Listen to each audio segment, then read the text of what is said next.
कि प्रदेश के कर्मचारियों को जो है उन्होंने बोला कि 28 अक्टूबर को सैलरी मिलने वाली है। ये तभी संभव हो पाया है जब सेंट्रल टैक्स का 1479 करोड़ प्रदेश की झोली में आया है, लेकिन उस पर भी मुख्यमंत्री वाहवाही लूट रहे हैं। प्रदेश के कर्मचारियों और सेवानिवृत्त कर्मचारियों को समय पर सैलरी और पेंशन नहीं मिल पा रही है। मुख्यमंत्री को यही समझ नहीं आ रहा कि वह कहना क्या चाहते हैं। कभी उनके द्वारा बोला जा रहा है कि प्रदेश संकट में है और कभी कहा जा रहा है कि प्रदेश संकट में नहीं है। मुख्यमंत्री जैसे पद पर रहकर वो गैर जिम्मेदाराना हरकत कर रहे हैं, जो कि शोभनीय नहीं है। जयराम ठाकुर ने कहा कि काम करते करते गलतियां भी होती हैं, लेकिन मुख्यमंत्री को उन्हें स्वीकार करना चाहिए।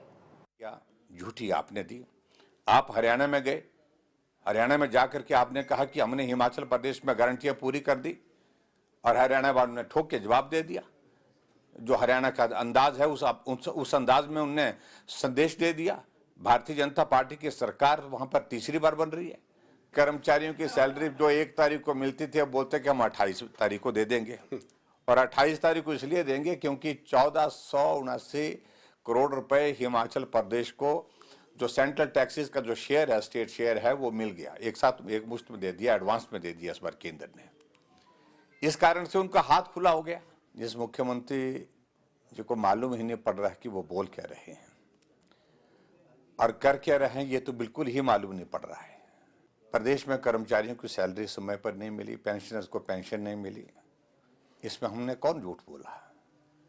खुद ही उन्हें विधानसभा के अंदर कहा कि बहुत बड़ा संकट है, आर्थिक संकट है और इसलिए मेरे मंत्री और सीपीएस हिमाचल प्रदेश में 2 महीने तक सैलरी और पेंशन जो है वो डेफर करेंगे, यानी कि विलंबित करेंगे। हमने तो नहीं कहा था। कई जगह इंटरव्यू दे रहे हैं कि कोई संकट नहीं है।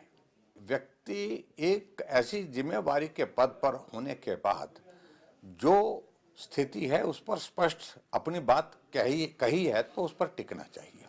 कभी कहते संकट है, कभी बोलते बिल्कुल संकट नहीं है। आप अभी 2 वर्ष मुख्यमंत्री रहे हिमाचल प्रदेश में, होने जा रहे, अभी तक 2 वर्ष भी पूरे नहीं हुए। हम 5 वर्ष तक रहे हैं।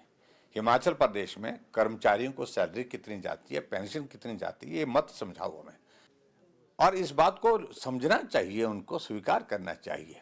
गलतियां होती है काम करते करते, स्वीकार कर लेना चाहिए। तो बहुत बड़ा दुर्भाग्य है आपको बता में, हमारे खिलाफ अखबार लिखते थे स्वतंत्र है, मीडिया को कंट्रोल करना चाह रहे।